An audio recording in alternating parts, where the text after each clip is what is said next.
नमस्कार. मी उज्ज्वला बर्वे. गेली अनेक वर्ष माध्यम, पत्रकारिता या विषयांचं अध्यापन करते आहे. मी जे विविध विषय शिकवले त्याच्यामध्ये माध्यम संशोधन हा माझ्या फार आवडीचा विषय कायमच राहिला. आता कदाचित प्रश्न असा पडेल की पत्रकारितेचा अभ्यासक्रम आणि संशोधन किंवा माध्यम संशोधन यांचा काय संबंध आहे. तर तेच मुळातून आपल्याला समजून घ्यायचं आहे. कारण कुठल्याही विद्याशाखेत अभ्यास करत असताना शास्त्रीय संशोधन म्हणजे काय, ते कसं चालतं, हे प्रत्येक विद्यार्थ्याला माहिती असणं अत्यावश्यक आहे. कुठलीही ज्ञानशाखा केवळ संशोधनाच्या आधारेच विकसित होते. त्यामुळे आपली सुद्धा पत्रकारितेची, माध्यमांची विद्याशाखा संशोधनाच्या आधारे इथवर पोचलेली आहे.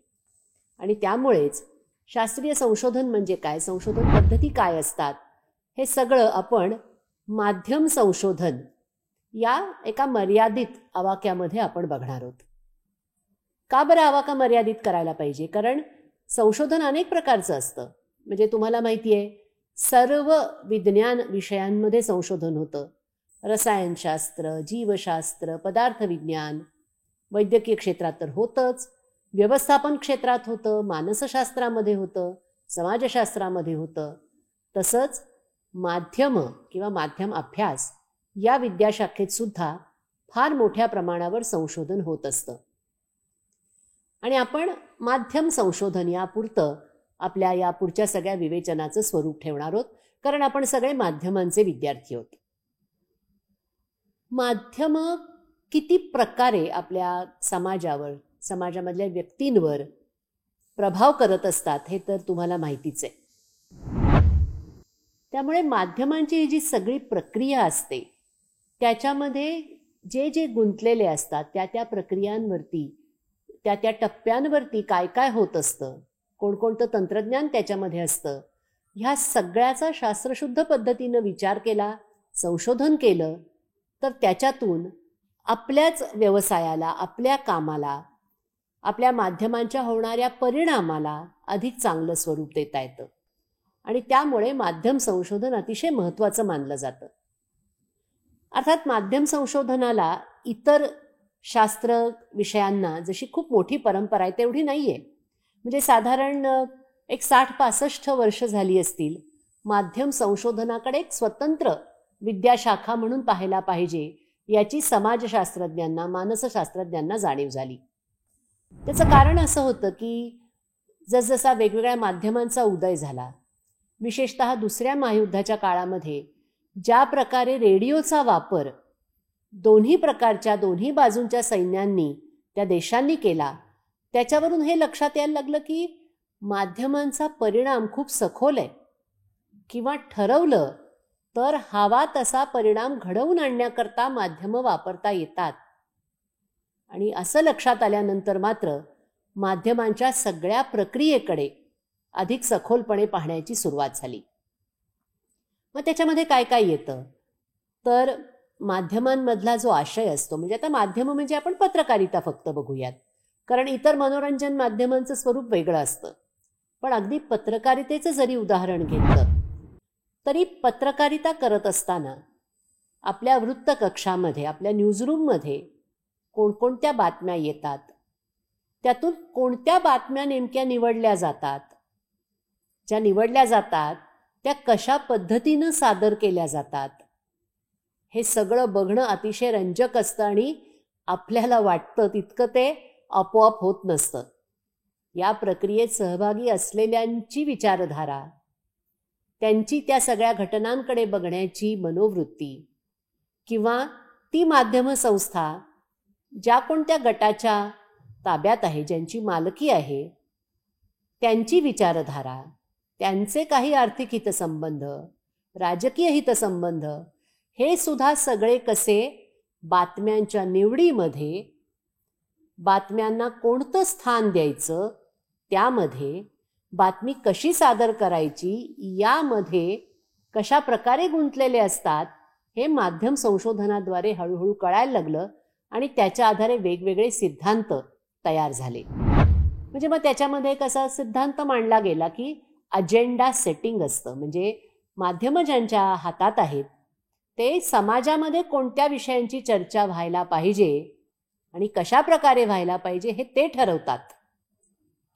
आणि ज्या वेळेला संशोधन केलं गेलं म्हणजे काय केलं गेलं तर मोठ्या कालावधीकरता वेगवेगळ्या माध्यम संस्थांमध्ये जाऊन वेगवेगळ्या दिवसांचा अभ्यास करून कोणत्या माध्यमात कोणत्या दिवशी कोणत्या बातम्या आल्या, कोणत्या नाही आल्या, कोणत्या बातम्यांना पहिल्या पानावर प्राधान्य मिळालं, कोणत्या अगदी कोपऱ्यात टाकल्या गेल्या, याचा जेव्हा रीतसर अभ्यास झाला तेव्हा अशा गोष्टी लक्षात आल्या ज्याला समाजशास्त्रामध्ये सुद्धा खूप मोठं महत्त्व प्राप्त झालं. म्हणजे माध्यमांचा आशय आणि त्या आशय निवडीची आणि सादरीकरणाची प्रक्रिया हा माध्यम संशोधनाचा एक भाग झाला. पण नुसताच आशय तयार होत नाही, तर तिथून तो वाचकांपर्यंत प्रेक्षकांपर्यंत पोहोचण्याची जी प्रक्रिया असते ज्याला वितरण म्हणू शकतो आपण, त्याचा सुद्धा अभ्यास करायला पाहिजे. कारण त्याच्यामध्ये व्यवस्थापन या विद्याशाखेचाही मोठ्या प्रमाणावर समावेश होतो. म्हणजे वर्तमानपत्रांची पानं किती असतात पण त्यांची किंमत किती असते, कशामुळे त्यांना किंमत कमी ठेवता येते, किंवा वर्तमानपत्रांमध्ये किमतीचं युद्ध चालू आहे का, किंवा वेगवेगळ्या चॅनल्सवरती कशा प्रकारे कोणतं तंत्रज्ञान वापरलं जातं. म्हणजे आता अलीकडे तुम्ही पाहत असाल की टी व्हीवरती सेट टॉप बॉक्सनुसार त्याचा वापर करून आपल्याला चॅनल्स दिसतातच, पण आता यूट्यूबवरही चॅनल बघतात लोक. मग टी व्हीवर बघणाऱ्यांची संख्या जास्त आहे का यूट्यूबवर बघणाऱ्यांची संख्या जास्त आहे, असे अनेक प्रश्न आशयाच्या वितरणाच्या अनुषंगाने निर्माण होतात. त्याचीही उत्तरं शोधावी लागतात.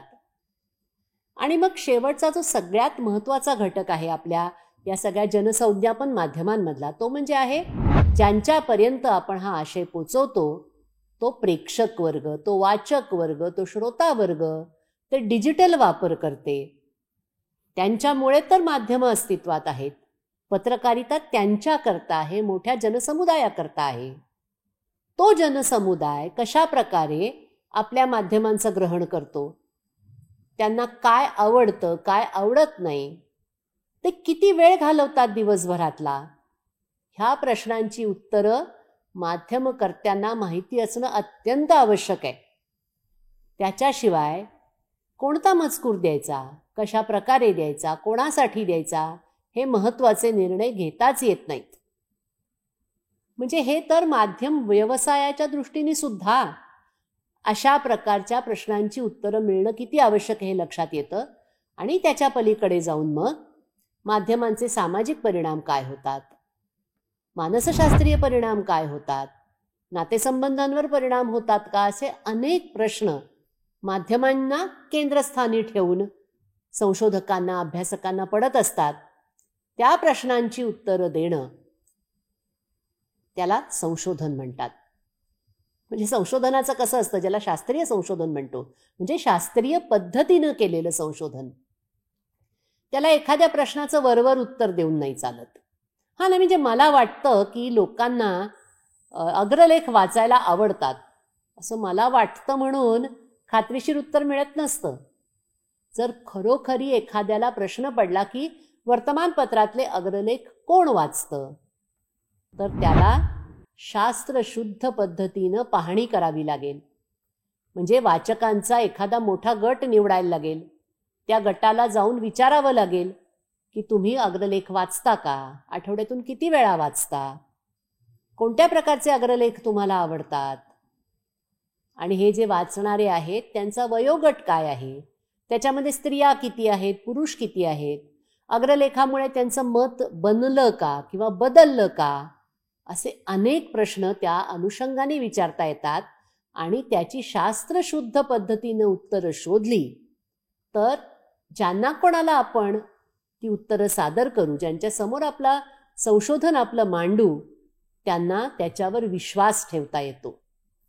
कारण तुम्ही म्हणता त्याला आधार काय असा प्रश्न विचारला की आपल्याला तो आधार सादर करता आला पाहिजे. आणि तो आधार म्हणजे काय, तर आम्ही कशा पद्धतीनं माहिती मिळवली, कशा पद्धतीनं विश्लेषण केलं, आणि त्या विश्लेषणाच्या आधारेच कसे हे सगळे निष्कर्ष आलेले आहेत, आमच्या संशोधनाला मर्यादा काय होत्या, हे सगळं अतिशय योग्य पद्धतीनं आंतरराष्ट्रीय स्तरावर ज्याप्रमाणे ठरवून दिलेलं आहे त्या पद्धतीनं जर मांडलं तर मग माध्यम संशोधन खऱ्या अर्थाने स्वीकार्य होतं. अन्यथा पत्रकारितेमध्ये बऱ्याचदा मिळाला विषय, कर थोडासा विचार, विचार 1-2 जणांना आणि लिही लेख, किंवा टी व्हीमध्ये काम करत असताना 1-2 जणांचे साऊंड बाईट घ्यायचे आणि एकंदर लोकांचा कल असा दिसतोय, एकंदर लोकांचं मत असं दिसतंय, असं म्हणता येतं. म्हणजे ते खोटं असतं अशातला भाग नाहीये, पण ते पत्रकारी आशय झाला, तो बातमीदारीचा आशय झाला. जर आपल्याला कायमस्वरूपी टिकेल, ज्याच्यामधून नवीन ज्ञान निर्माण होईल, ज्याच्यामधून एखाद्या घटनेकडे बघण्याची नवीन दृष्टी मिळेल, असं जर काही नवीन ज्ञान तयार करायचं असेल तर त्याला आपल्याला संशोधन पद्धती शिकणं आवश्यक आहे. त्या संशोधन पद्धती कोणत्या कोणत्या आहेत, कोणती पद्धत कधी उपयोगी पडते, त्याच्यासाठी काय काय करावं लागतं, ती सगळी प्रक्रिया काय असते, हे सगळं जाणून घ्यावं लागतं. आपण ही सगळी संशोधनाची प्रक्रिया टप्प्याटप्प्यानं समजून घेणार आहोत. माध्यम संशोधन का करायला पाहिजे आणि ते शास्त्रीय पद्धतीनं का करायला पाहिजे याच्याविषयी थोडंसं बोललो होतो. पण त्याच्यावरून एखाद्याला वाटलं की हो चांगलं आहे, मलाही संशोधन करायला आवडेल, तर मग प्रश्न पडतो की कशाचं करायचं संशोधन. म्हणजे आता मीच म्हणाले की गेली 60 वर्ष माध्यम संशोधन चालू आहे, म्हणजे मग बऱ्याच विषयांचं होऊन गेलेलं असेल संशोधन, आता मी नव्याने काय आणणार असा प्रश्न नक्कीच पडू शकतो.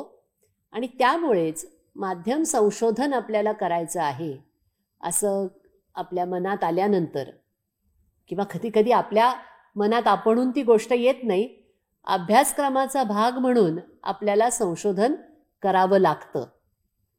म्हणजे त्याच्याकडे आपण ही काहीतरी नाईलाजानी करण्याची गोष्ट आहे असं बघूच नाहीये.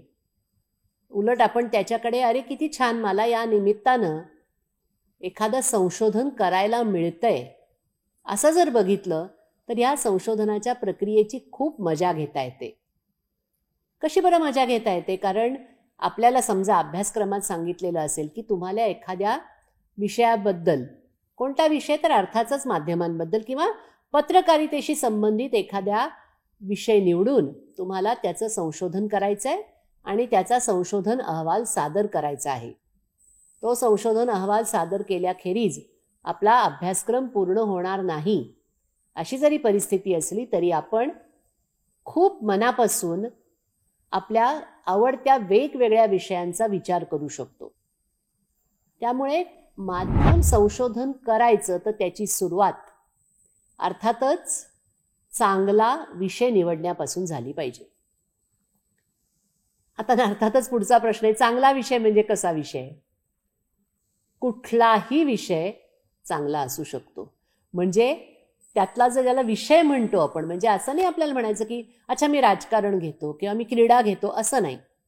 आपला विषय असा असला पाहिजे ज्याच्याविषयी अजून संशोधन फारसं झालेलं नाही, किंवा कदाचित जगभरात इतरत्र झालं असेल पण आपल्याकडे झालेलं नाही, किंवा पत्रकारितेतली एखादी नवीन पद्धत असेल, पत्रकारितेतला एखादा नवीन प्रवाह असेल, किंवा कदाचित एखादं नवं वर्तमानपत्र सुरू झालं असेल आणि ते लोकांपर्यंत कसं पोचतंय, लोकांना आवडतंय का, हे जाणून घ्यायचं असेल, किंवा वेगवेगळे विषय वेगवेगळ्या टप्प्यांवर येत असतात, महत्त्वाचे विषय असतात, त्या विषयांचं वार्तांकन वर्तमानपत्रांनी, वृत्तवाहिन्यांनी कसं केलं हेही शोधू शकतो. आता त्याच विषयाचं संशोधन झालं असण्याची शक्यता खूप कमी आहे ना, कारण 2024 जे विषय उद्भवलेले असतील ते काही पूर्वी नव्हते. म्हणजे अगदीच थोडक्यात उदाहरणं जर समजा घ्यायची झाली की आपण पत्रकारितेचा आशय काय आहे, कशा पद्धतीनं मांडला आहे याचा अभ्यास करायचा आहे, तर 2024 नुकत्याच पॅरिस ऑलिम्पिक स्पर्धा झाल्या. तर मग आपण विद्यार्थी म्हणून एवढ्या छोट्या स्तरावरती आपण जरूर असा विषय घेऊ शकतो की पॅरिस ऑलिम्पिक स्पर्धांचं मराठी वर्तमानपत्रांनी केलेलं वार्तांकन. पण पॅरिस ऑलिम्पिक स्पर्धा आत्ताच झाल्या ना, त्यामुळे आत्ता आपण यावर्षी विषय घेऊ शकतो. काही आणखी वेगवेगळे विषय पण वेळोवेळी येत असतात. मग त्याच्यामध्ये सामाजिक चळवळी असतात, राजकीय घडामोडी असू शकतात, किंवा वेगळं तंत्रज्ञान आलेलं असू शकतं. उदाहरणार्थ कृत्रिम बुद्धिमत्ता, आर्टिफिशियल इंटेलिजन्स विषयी आपण खूप बोलतोय. आर्टिफिशियल इंटेलिजन्स काही गेल्या दशकात नव्हता, म्हणजे त्याच्याविषयी आत्ताशी संशोधनाला सुरुवात झाली आहे. मग आपण पण तो निवडू शकतो की वर्तमानपत्रांमध्ये आर्टिफिशियल इंटेलिजन्सचा वापर करून कशा प्रतिमा हल्ली वापरल्या जात आहेत.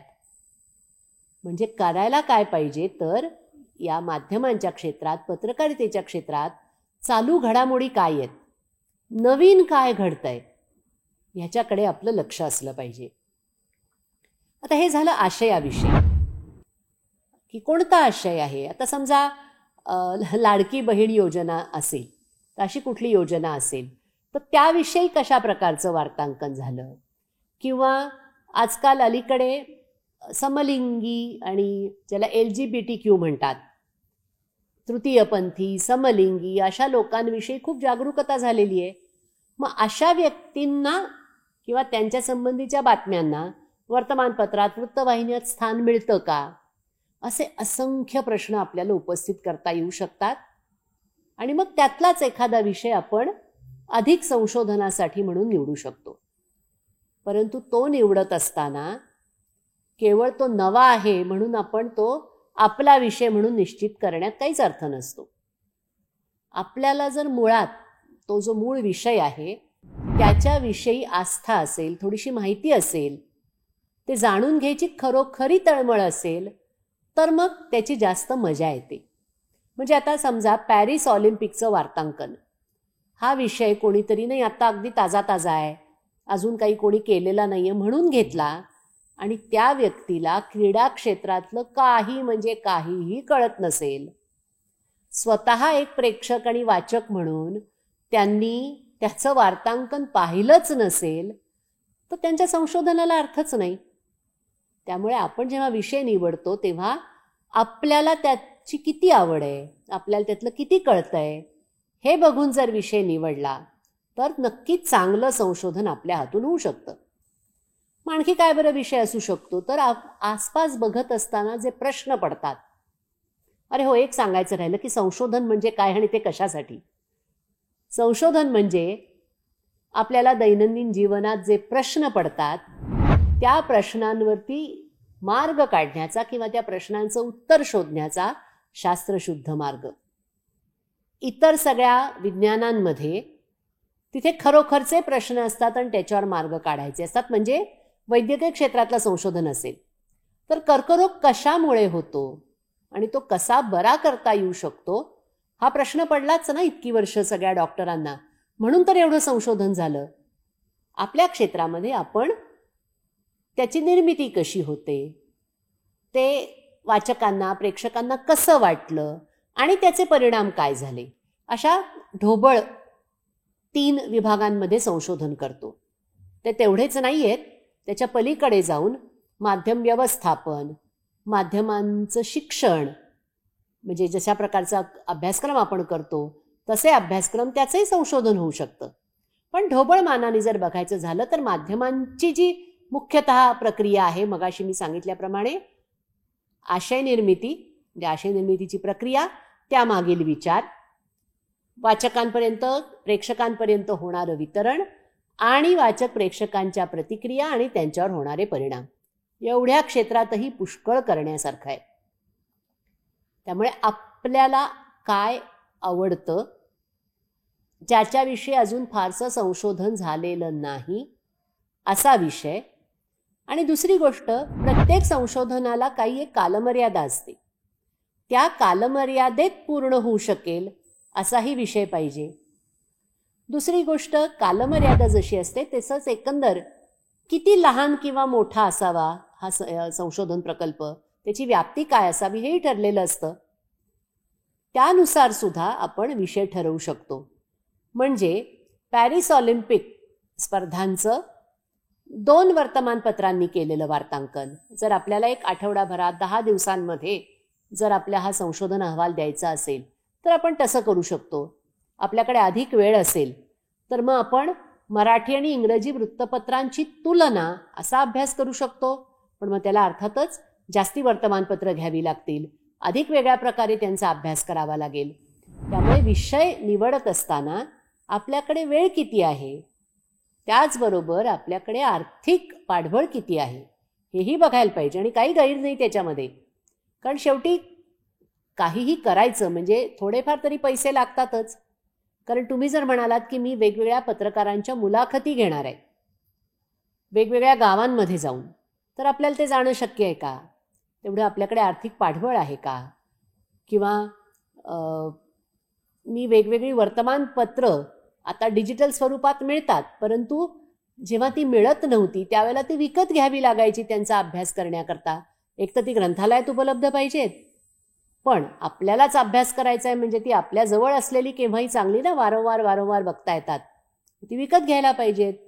तर ह्या छोट्या छोट्या गोष्टींचा विचार करून आपण आपला संशोधनाचा विषय निश्चित करू शकतो. तो करत असताना मग अर्थातच एकच विषय सुचलाय, चला आता तोच करून टाकू असं होत नाही. एक 2-4 विषय मनात घोळतात. मग आपण आपल्या मार्गदर्शकांशी त्याविषयी बोलतो. मग ह्याविषयी संशोधन झालं आहे काय, हे जे संशोधन आपण करणार आहोत त्यातून खरंच काही थोडंफार तरी काही नवीन ज्ञान मिळणार आहे का, का आपलं संशोधन करायचं म्हणून आपण करतो. हा विचार कदाचित विद्यार्थ्याला एकट्याला नाही करता येणार, पण मार्गदर्शकांच्या बरोबरच्या चर्चेतून याचाही विचार करायला पाहिजे. दिलेल्या वेळामध्ये हे शक्य आहे का, मुळात या विषयाचं संशोधन शक्य आहे का. म्हणजे कधी कधी कसं होतं, एखादीच बातमी कुठली तरी आपल्या वाचनात येते बरं का. म्हणजे समजा उदाहरण घ्या तुम्ही की आफ्रिकेतला एक कुठला तरी देश आहे आणि त्या देशाविषयीची एक बातमी तुमच्या वाचनात आली. मग तुम्हाला वाटलं अरे बाबा चला आपण ह्या देशाच्या किती बातम्या येतात ते बघूयात आणि त्याचं विश्लेषण करूयात.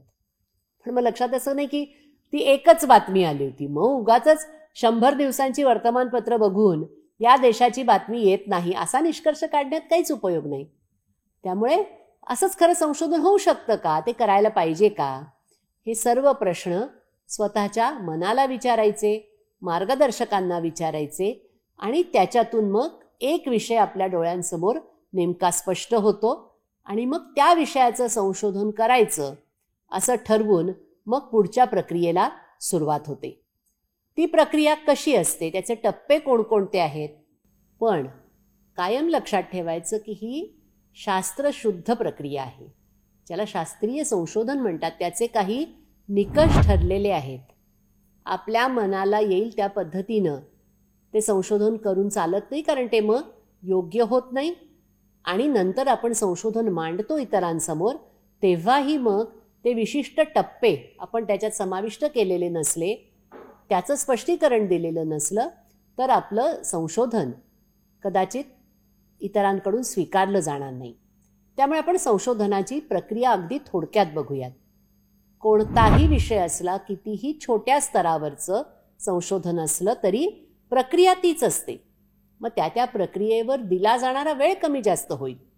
म्हणजे काय, तर मी म्हणाले तसं समजा 8 दिवसात आपल्याला आपला वर्गपाठ म्हणून एक संशोधनाचा काही विषय दिलेला आहे की समजा पहिल्या पानावर येणाऱ्या छायाचित्रांचा अभ्यास, वर्तमानपत्रातल्या पहिल्या पानावर येणाऱ्या छायाचित्रांचा अभ्यास, तो सुद्धा शास्त्रशुद्ध पद्धतीने करता येईल. त्याच्यावर आपल्याला निबंध नाही लिहायचा आहे. आपल्याला जे लिहायचं आहे त्याचे वेगवेगळे टप्पे असणार आहेत. मग आपल्याला काय करायला लागेल, तर आपला जो मुख्य विषय आहे वर्तमानपत्रातली छायाचित्र, याचा आपल्याला थोडासा इतिहास अभ्यासावा लागेल. ओके नाही, की कधीपासून बाबा छायाचित्र आली आणि या छायाचित्रांचं कार्य काय आहे वर्तमानपत्रांमध्ये, याविषयी आपल्याला वेगवेगळ्या पाठ्यपुस्तकांमधून, पत्रकारितेवरच्या पुस्तकांमधून किंवा छायाचित्र पत्रकारिता या विषयातून आपल्याला माहिती असतं किंवा शोधावं लागेल.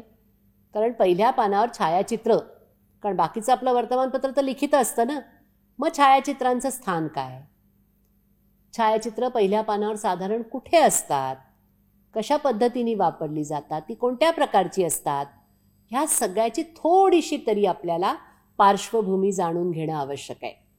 त्याला आपण इंट्रोडक्शन असं इंग्रजीमध्ये म्हणतो, की त्या विषयाचा परिचय करून द्यायला पाहिजे.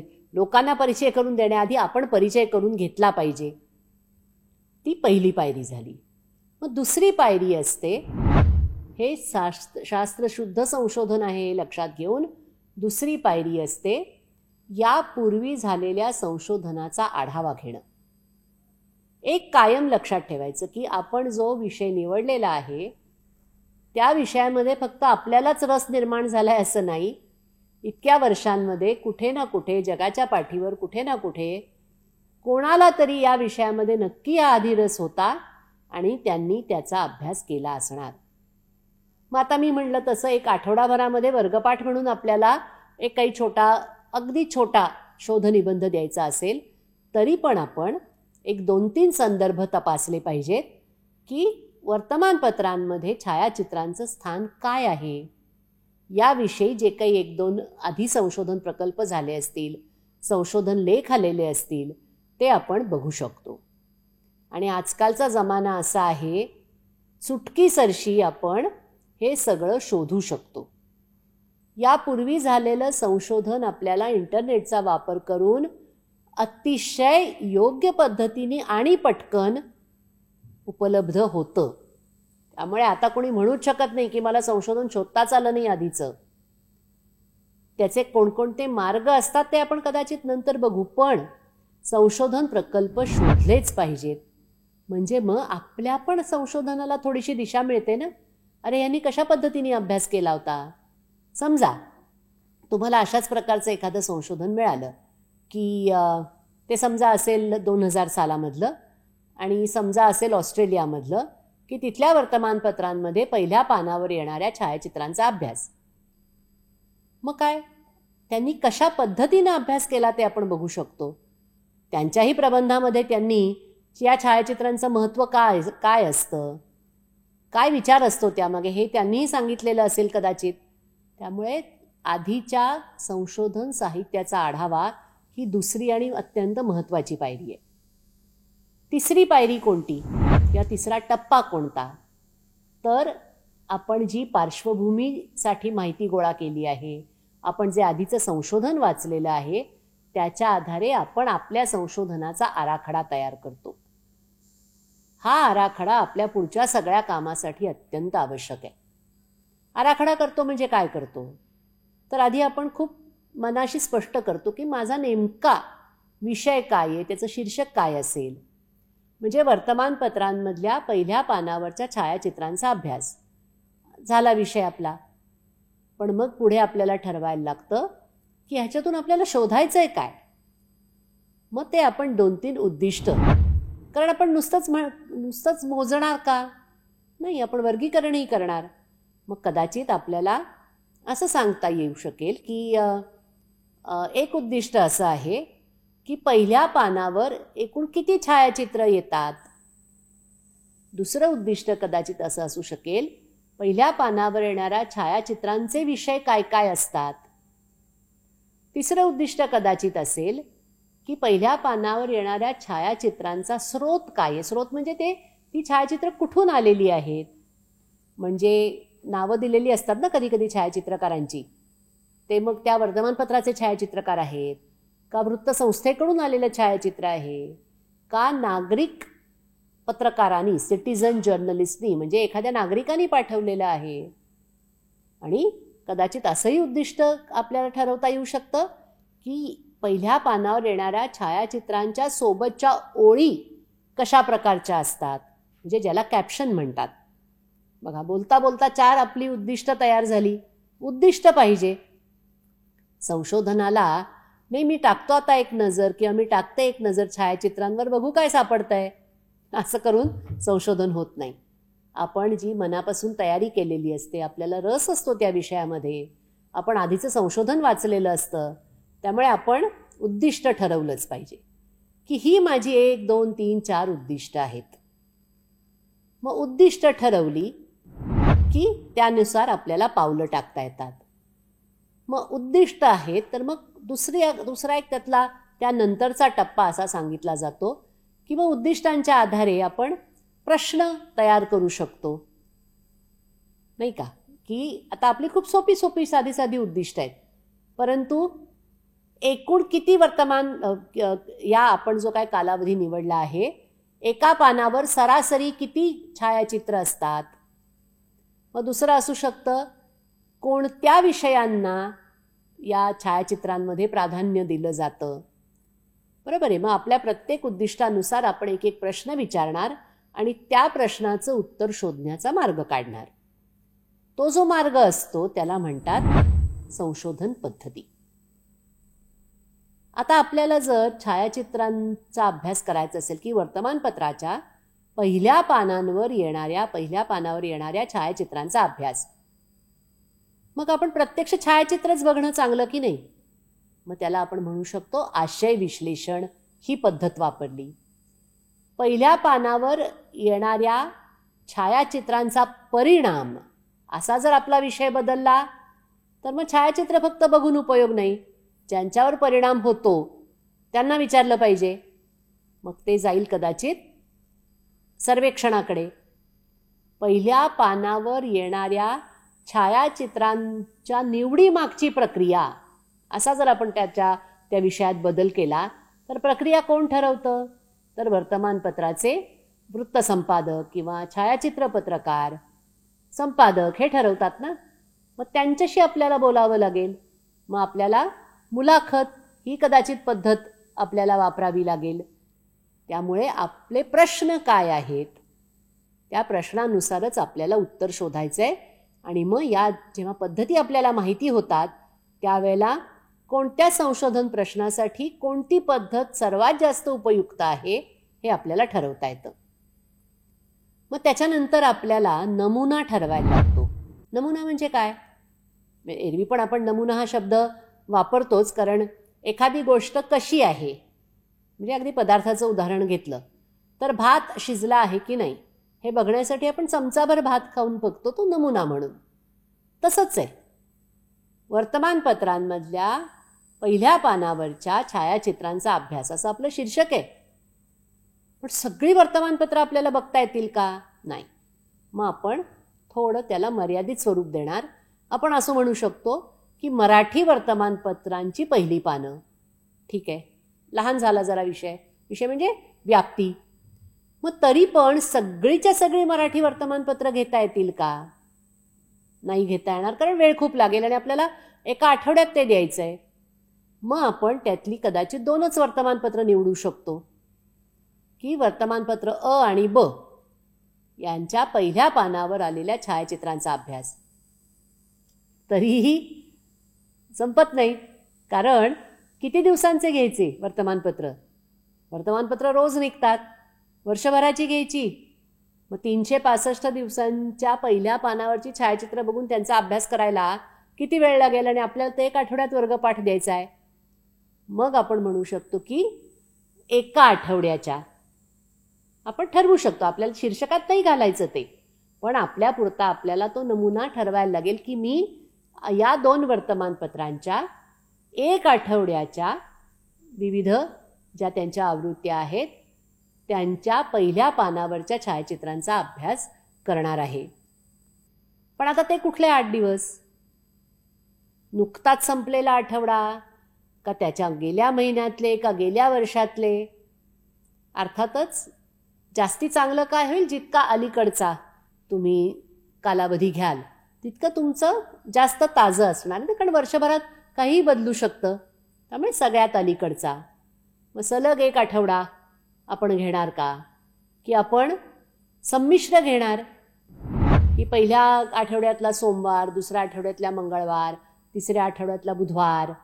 अशाने काय होतं, कालावधी वाढतो आणि वेगवेगळे दिवस आल्या कारणाने वेगवेगळ्या प्रकारची छायाचित्र येण्याची शक्यता असते. कारण एकच घटना जर 8 दिवस सतत बातम्यांमध्ये राहिली तर पहिल्या पानावर तिचेच फोटो येणार. मग आपलं विश्लेषण कदाचित एकांगी होईल. म्हणून ह्या वेगवेगळ्या गोष्टींचा विचार करायला लागतो. म्हणजे मग आपण उद्दिष्ट ठरवली, आपण संशोधन प्रश्न तयार केले, आपण संशोधन प्रश्नानुसार कोणती पद्धत आपल्याला वापरायला पाहिजे त्याविषयी माहिती गोळा करण्याची, ज्याला डेटा कलेक्शन किंवा मराठीमध्ये तथ्य संकलन म्हणतात, त्यासाठी कोणत्या पद्धती वापरणार, नमुना केवढा घेणार, हे सगळं आपण ठरवतो आणि मग ते ठरवल्यानंतर मग प्रत्यक्ष आपल्याला पुढच्या कामाला लागावं लागतं. ते संशोधन आराखडा कागदावरचा आहे. म्हणजे बघा, पार्श्वभूमी गोळा करायची आहे, आपण लायब्ररीमध्ये बसून इंटरनेटवरनं घेऊ शकतो. संशोधन प्रबंध पण आपण वाचू शकतो, बाहेर जायची गरज आहेच असं नाही. संशोधन आराखडा तयार करू शकतो. पण त्यानंतर मात्र आपल्या विषयानुसार आपल्याला प्रत्यक्ष वेगवेगळ्या ठिकाणी जाऊन लोकांना भेटून मग आपल्याला त्यांच्याकडून तथ्य संकलन करायचं आहे. त्यांच्याकडून आपल्या प्रश्नांची उत्तरं मिळतील अशी माहिती गोळा करायची आहे. तो या सगळ्या संशोधन प्रक्रियेतला अत्यंत महत्त्वाचा टप्पा आहे. त्या टप्प्याला म्हणायचं तथ्य संकलन. म्हणजे आपण पहिला टप्पा पार केला, विषयाची पार्श्वभूमी जाणून घेण्याचा. दुसरा टप्पा पार केला, आधीचं संशोधन काय झालंय त्याचा आढावा घेण्याचा. तिसरा टप्पा पार केला, संशोधन आराखड्याचा. आणि मग आपण चौथ्या टप्प्यावर जातो, जो टप्पा आहे तथ्य संकलनाचा. हा अत्यंत महत्त्वाचा टप्पा आहे. आणि तो टप्पा पार करत असताना कोणकोणत्या पद्धती आहेत, कोणकोणत्या मार्गांनी आपल्याला तथ्य संकलन करता येतं, हे व्यवस्थित माहिती असलं तर आपलं संशोधन चांगलं होऊ शकतं. म्हणजे काय माहिती असायला पाहिजे? तर पहिली गोष्ट की आपल्याला संख्यात्मक तथ्य हवी आहेत का गुणात्मक तथ्य हवी आहेत. म्हणजे त्याला इंग्रजीमध्ये क्वांटिटेटिव्ह म्हणजे संख्यात्मक आणि क्वालिटेटिव्ह म्हणजे गुणात्मक, अशा दोन संज्ञा वापरल्या जातात. संशोधनामधली तथ्य ह्या दोन प्रकारांची असू शकतात, संख्यात्मक किंवा गुणात्मक. दोन्हीही संशोधनासाठी अत्यंत महत्त्वाची आहेत. दोन्हींचं महत्त्व एक सारखंच आहे. म्हणजे असं नाही हे जास्ती चांगलं का ते जास्ती वाईट.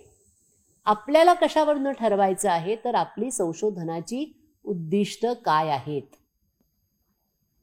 म्हणजे आता आपलं मागच्या वेळेलाच घेतलेलं उदाहरण जर बघितलं की वर्तमानपत्राच्या पहिल्या पानावर आलेल्या छायाचित्रांचा अभ्यास, तर मला असं वाटतं की हा अभ्यास संख्यात्मक पद्धतीनं आपल्याला अधिक चांगल्या प्रकारे करता येईल. संख्यात्मक पद्धतीनं आपण त्याचं स्वरूप उत्तम प्रकारे उलगडून दाखवू शकू. आता कोणी म्हणेल की अहो त्याला विषय असतात, ते विषयांना कसे आकडे द्यायचे, संख्या कशी द्यायची. ते पण संशोधनाच्या या सगळ्या पद्धतीमध्ये तेही मार्ग ठरवून दिलेले आहेत. त्याचं ते सगळं शास्त्र अतिशय उत्तमरित्या विकसित झालेलं आहे. तर ही जी पद्धत आहे विश्लेषणाची किंवा तथ्य संकलनाची, त्याला आशय विश्लेषण. आशय म्हणजे काय तर फोटो हा एक आशयच आहे ना, छायाचित्र हा आशय आहे. छायाचित्र हा एक आशयाचा रूपबंध आहे आणि त्या छायाचित्रातून जे काय दिसतंय तो आशय आहे. ते चुकून आलेलं नाही आहे छायाचित्र. तिथे त्या वर्तमानपत्राच्या वृत्तसंपादकाला तेच छायाचित्र त्याच ठिकाणी त्याच आकाराचं त्याच ओळींसह हवं होतं, कारण त्याच्यातून त्यांना काहीतरी म्हणायचं असतं. बरोबर आहे. त्यामुळे तोही आशयच आहे. मग आशय विश्लेषण ही जर आपण संख्यात्मक पद्धती वापरली तर मग आपण काय करू शकतो. तर पहिल्या प्रथम आपण पहिल्या पानावर म्हणजे एक एक अंक घेतला, आपण एक दिवसाचा एक अंक घेतला, त्याच्यावर किती छायाचित्र होती हे आपण एका तक्त्यामध्ये नोंदवलं, एका रकान्यात. दुसऱ्या रकान्यामध्ये आपण जसा वर्तमानपत्राचा जर आपण विचार केला तर वर्तमानपत्राला मध्ये घडी असते ना, सहसा ब्रॉडशीट वर्तमानपत्राला. आणि मग घडीच्या वरचा भाग महत्त्वाचा मानला जातो, तुम्हालाही माहिती आहे. घडीच्या खालचा तुलनेने कमी महत्त्वाचा आहे. वरची बातमी जास्त महत्त्वाची आहे. मग घडीच्या वरती किती छायाचित्र होती आणि खालती किती होती हेही मोजणं शक्य आहे. मग काय मोजणं शक्य आहे? छायाचित्रांचा आकार मोजणं शक्य आहे. तो कसा मोजायचा? तर आपल्या वर्तमानपत्राला स्तंभ असतात, ज्याला कॉलम म्हणतात. मग किती कॉलमी म्हणजे किती कॉलमी रुंदीचं छायाचित्र आहे आणि किती त्याची उंची आहे सेंटीमीटरमध्ये. कारण छायाचित्र किती मोठं दिलंय त्यावरून पण त्याचं महत्त्व ठरतं ना. म्हणजे ते मोजता येईल. बरोबर आहे. मग त्याच्यानंतर या छायाचित्रांचे विषय काय आहेत, कारण आपला एक उद्दिष्ट आहे की नाही ते.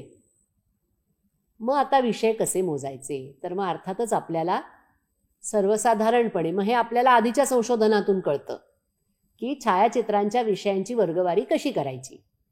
ढोबळमानाने ती राजकीय छायाचित्र, काही सामाजिक घडामोडीचं छायाचित्र किंवा सांस्कृतिक घडामोडीचं किंवा सार्वजनिक काही प्रश्नांचं, म्हणजे आता वाहतूक खोळंबा हे पहिल्या पानावर छायाचित्र असतं, तर मग सार्वजनिक प्रश्नांचं, नंतर कदाचित व्यक्तीचं, कधी कधी व्यक्तीचे पण छायाचित्र असतात ना, असे ठळक ठळक त्याचे जर आपण उपवर्ग पाडले त्या विषयांचे, तर मग आपल्याला त्याची मोजदाद करणं पण शक्य आहे.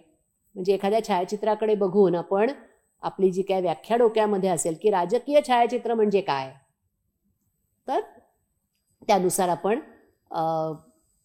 बाबा 5 छायाचित्र अशी सापडली, किंवा प्रत्येक छायाचित्राला आपण सांगणार की हे राजकीय आहे, हे सामाजिक आहे, सांस्कृतिक आहे, आणि मग शेवटी त्याची आपल्याला मोजदाद करता येते. म्हणजे संख्यात्मक आलंच. ही छायाचित्र वर्तमानपत्रांनी कुठून घेतली, म्हणजे स्रोत काय होता, सोर्स काय होता. मग तो जर वर्तमान त्या छायाचित्राच्या खाली दिलेला असेल तर तो नोंदवता येतो. त्याचे पण आपण वर्गवारी करू शकतो की वर्तमानपत्राचे छायाचित्रकार, वृत्तसंस्था आणि इतर, मग त्यांनी काढलेली किती होती, वृत्तसंस्थांची किती होती आणि बाहेरून आलेली किती होती, आणि मग ओळी, त्याच्या शेवटचे शब्द काय होते. मग त्याची कदाचित वर्गवारी कशी करता येईल, तर छायाचित्राचं वर्णन करणारी अशा काही ओळी असतात, काही काही छायाचित्राच्या पलीकडची काही माहिती देणारी अशी असतात, काही कधी कधी काव्यात्मक पण असू शकतात. त्यामुळे त्याचा थोडासा अभ्यास करून त्याची वर्गवारी केली तर त्याची पण मोजदाद करता येईल. म्हणजे आपण छायाचित्र या एकाच विषयाकडे किती वेगळ्या प्रकारे त्याची नोंद करू शकतो आणि त्याची मोजदाद करू शकतो हे लक्षात येईल. आणि मग 8 दिवसाची 7 दिवसाची, म्हणजे आठवडा म्हणजे 7 दिवसाची 2 वर्तमानपत्र, म्हणजे एकूण आपण 14 दिवसांची वर्तमानपत्र अभ्यासली. त्याच्यामध्ये सरासरी समजा रोज 4 छायाचित्र पहिल्या पानावर असतील तरी सहज 50-55 छायाचित्रांचा आपला अभ्यास झाला. आणि मग त्याची आपण वर्गवारी केली की आपल्याला कशाला जास्त प्राधान्य आहे हे पटकन लक्षात येतं. हे संख्यात्मक पद्धतीनं आशयाचं सगळं आपण सादरीकरण करतो. ही एक पद्धत झाली आशय विश्लेषण. हिच्याविषयी मी विस्तारानं का बोलले, कारण माध्यमांमध्ये आशय विश्लेषण फार महत्त्वाचं आहे आणि ते फार मोठ्या प्रमाणावर केलं जातं. कारण माध्यम एवढा प्रचंड प्रमाणात आशय उपलब्ध करून देतच असतात ना. त्याच्यामुळे आशय विश्लेषण ही एक संख्यात्मक संशोधन पद्धती आहे. दुसरी आहे ज्याला म्हणतात सर्वेक्षण, ज्याला इंग्रजीमध्ये सर्व्हे म्हणतात. सर्व्हे म्हणजे काय, तर सर्व्हे म्हणजे अनेक लोकांना एखादी प्रश्नावली देऊन त्या प्रश्नावलीला ते जे प्रतिसाद देतात त्या प्रतिसादांची मोजणी करून, गणती करून त्याच्यावरून काही निष्कर्ष बांधणं. कारण आता बघा ना, माध्यमं, आपण जनसंज्ञा पण माध्यमांविषयी बोलतोय, वर्तमानपत्रांविषयी. म्हणजे शेकडो, हजारो, लाखो वाचक असतात वर्तमानपत्रांचे, आणि त्यातल्या एखाद्या विषयासंबंधी आपल्याला जर लोकांचं मत जाणून घ्यायचं असेल तर 8-10 लोकांचं मत जाणून घेऊन आपण त्याच्या आधारे हो लोकांना अमुक तमुक फार आवडतं असं म्हणणं अशास्त्रीय हे अगदी शाळेतला मुलगा सुद्धा सांगेल. आपल्याला शास्त्रीय पद्धतीनं विधानं करायची आहेत. मग मगाशी जो मी विषय घेतला होता की लोक अग्रलेख वाचतात का, आणि नुसतं एवढंच नाही विचारायचा एक प्रश्न, कोणत्या प्रकारचे अग्रलेख वाचतात, किती वेळा वाचलं जातं, आधी बातम्या वाचतात का, आधी अग्रलेख वाचले जातात, अग्रलेखांविषयी इतरांशी बोलतात का, अग्रलेख वाचून त्यावर विचार करतात का, अधिक काही पहा, असं खूप काही काही विचारता येऊ शकेल. पण ते सुद्धा केवळ 8-10 लोकांना विचारून कसं चालेल. त्याच्याकरता आपण मोठा समुदाय कारण आपला हा मास मीडिया आहे, जनसंज्ञापन. आपण मोठ्या समूहापर्यंत पोचतो, त्यामुळे आपण संशोधनासाठी सुद्धा थोडा मोठा गट घेतला पाहिजे. मग आपण 100 लोकांना विचारलं पाहिजे. आणि मग 100 लोकांना जर विचारायचं असेल तर सगळ्यांना समान पद्धतीने विचारलं पाहिजे. म्हणून मग एक ठराविक प्रश्नावली तयार केली पाहिजे. ती प्रश्नावली एक तर त्यांना प्रत्यक्ष भेटून आपण देऊ शकतो, किंवा आपण त्यांना ईमेलवर पाठवू शकतो, व्हॉट्सॲपवर पाठवू शकतो. पण तीच प्रश्नावली सगळ्यांना देऊन मग आपण एखादं सॉफ्टवेअर वापरून त्या सर्व प्रश्नांची उत्तरं आपण तालिका स्वरूपात मिळवू शकतो.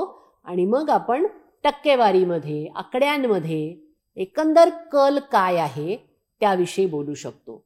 म्हणजे जर आपल्याला मोठ्या समुदायाकडून त्यांची मतं, आवडी, अपेक्षा हे जाणून घ्यायचं असेल तर सर्वेक्षण ही संख्यात्मक संशोधन पद्धती आपण वापरू शकतो. या 2 अतिशय महत्त्वाच्या संख्यात्मक संशोधन पद्धती आपल्याला एकंदरच माध्यम संशोधनामध्ये उपयोगी पडतात. म्हणजे सर्वेक्षण फक्त वाचक प्रेक्षकांसाठी करायचं असं नाही आहे. समजा आपल्याला पत्रकारांकडून काही माहिती घ्यायची असेल, आणि पत्रकारांची पण संख्या पुष्कळ आहे ना. एकेका शहरामध्ये, पुण्यासारख्या शहरामध्ये हजारोनी पत्रकार आहेत. मग एवढ्या सगळ्या जणांपर्यंत पोचून एकंदर काय माहितीमधली आपल्याला गोषवारा हवा असेल, एकंदर कल काय आहे पाहायचं असेल, तर त्यांचं पण आपण अशाच पद्धतीनं सर्व्हे करू शकतो, ज्याच्याकरता आपण प्रश्नावली हे साधन वापरतो. या 2 प्रमुख संशोधन पद्धतींविषयी अतिशय काळजीपूर्वक आपल्याला माहिती घ्यायला पाहिजे. म्हणजे आशय विश्लेषणामध्ये वर्गवारी कशी करायची, काय मोजायचं. जसं आपण छायाचित्रांचं जर बोललो तर प्रत्येक छायाचित्र आपल्याला विचारात घेतलं पाहिजे. पण दुसरा जर आपला काही विषय असेल तर तिथे प्रत्येक शब्द विचारात घ्यायला लागेल, किंवा प्रत्येक वाक्य कदाचित विचारात घ्यावं लागेल. आपल्या विषयानुसार ते आपण ठरवतो, वर्गवारी करतो, वर्गवारीचे उपवर्ग आपण करतो आणि सगळ्याची अचूक मोजदाद करतो. आणि प्रश्नावलीमध्ये आपण आपल्याला जे शोधून काढायचं आहे त्या अनुषंगानं आपल्या प्रश्नावलीमध्ये योग्य प्रश्न विचारतो. ते आपल्याला प्रश्नावली जे भरून देणार आहेत त्यांना कळतील अशा प्रकारे पाहिजेत, त्यांना पटकन प्रश्नावली भरता येईल अशा प्रकारे पाहिजेत. म्हणजे जर आपण एखादं विधान केलं आणि त्यांना विचारलं तुम्ही सहमत आहात का, तर ते पटकन हो नाही सांगता येत नाही असं म्हणू शकतात ना. त्यांनाच जर आपण सांगायला सांगितलं की तुम्हीच काहीतरी आता विधान लिहा, तर होत नाही. त्यामुळे प्रश्नावली कशी तयार करायची याचं पण एक तंत्र आहे, ज्याच्यामुळे आपल्याला आपलं संशोधन अधिक काटेकोर, अधिक अचूक आणि अधिक वैध अशा पद्धतीनं करता येतं. त्याच्या जोडीला म्हणजे आणखी सुद्धा 1-2 संख्यात्मक संशोधन पद्धती आहेत, पण त्याविषयी आत्ता आपण जास्त खोलात जाऊन चर्चा करणार नाही. एक आहे प्रायोगिक संशोधन पद्धती आणि एक दीर्घकालीन संशोधन. त्याच्याविषयी आपण आत्ता बोलणार नाही आहोत, कारण आशय विश्लेषण आणि सर्वेक्षण ह्या 2 पद्धती माध्यम संशोधनासाठी आपल्याला अतिशय उपयुक्त आणि पुरेशा पण आहेत. आणि मग दुसऱ्या प्रकारचं जे संशोधन आहे ते गुणात्मक संशोधन. ते कसं वेगळं असतं आणि गुणात्मक संशोधनाच्या पद्धती कोणत्या ते सगळं आपण पाहूयात. गुणात्मक म्हणजे काय, तर आपल्याला जो विषय अधिक अभ्यासायचा आहे, ज्याविषयी आपल्याला संशोधन करायचं आहे, त्याचं स्वरूप आपण समजून घेणार आहोत. आपण त्याची मोजदाद नाही करणार. म्हणजे संख्यात्मक संशोधन पद्धतीत जर तुम्हाला आठवत असेल तर आपण मोजण्यावर खूप भर देतो. किती लोक अग्रलेख वाचतात, किती वाचत नाहीत, किती लोक रोज अग्रलेख वाचतात, किती लोक आठवड्यातून एकदाच वाचतात, किती लोक विषय बघून अग्रलेख वाचायचं की नाही ठरवतात. हे सगळं आपण किती किती किती म्हणजे मोजणी याला प्राधान्य देऊन करतो. आशय विश्लेषणातही तेच करतो. किती फोटो आले, किती फोटो चौकोनी होते, किती फोटो घडीखाली होते, मोजणी झाली. पण गुणात्मक संशोधन पद्धती आपण कधी वापरतो, जेव्हा आपल्याला हे कसं होतं, हे काय आहे, हे का झालं, हे समजून घ्यायचं असतं, त्यावेळेला आपल्याला मोजदादीची गरज नाही आहे. कारण कारणं काही ठराविकच असतात. एकदा सगळी कारणं कळली की आणखी काय नव्याने त्याच्यामध्ये भर घालणार. पण ती कारणं जाणून घेणं महत्त्वाचं असतं. म्हणून आपल्याला ज्या वेळेला कसं, का, कशा प्रकारे असे प्रश्न असतात त्यावेळेला आपण गुणात्मक संशोधन पद्धती वापरू शकतो. म्हणजे मग आता एखादं उदाहरण जर घ्यायचं झालं तर मगाचीच 2 उदाहरणं घेऊ आपण की त्या अनुषंगाने जर थोडासा विषय बदलला तर गुणात्मक संशोधन पद्धती कशी आपल्याला उपयोगी पडेल. म्हणजे आता पहिल्या पानावरच्या छायाचित्रांचं उदाहरण घेतलं. संख्यात्मक पद्धतीने काय करणार, मोजदाद करणार. पण छायाचित्र निवडीची प्रक्रिया काय असते असा आपल्या डोळ्यासमोर विषय. म्हणजे वर्तमानपत्रातील छायाचित्रांच्या निवडीची प्रक्रिया. इथे काय पहिलं पानच म्हणायला पाहिजे असं काही कारण नाही आहे. छायाचित्र निवडीची प्रक्रिया.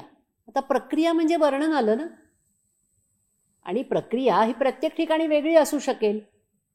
त्यामुळे आपण त्याचं गुणात्मक पद्धतीनं संशोधन करणार. म्हणजे आपण काय करू शकतो, ज्यांच्यावर छायाचित्रांच्या निवडीची जबाबदारी आहे त्यांची मुलाखत घेऊ शकतो आणि मग त्यांना सविस्तर प्रश्न विचारू शकतो, ज्याच्या उत्तरांमध्ये ते आपल्याला अगदी विस्तारानं ही सगळी प्रक्रिया समजावून सांगतील.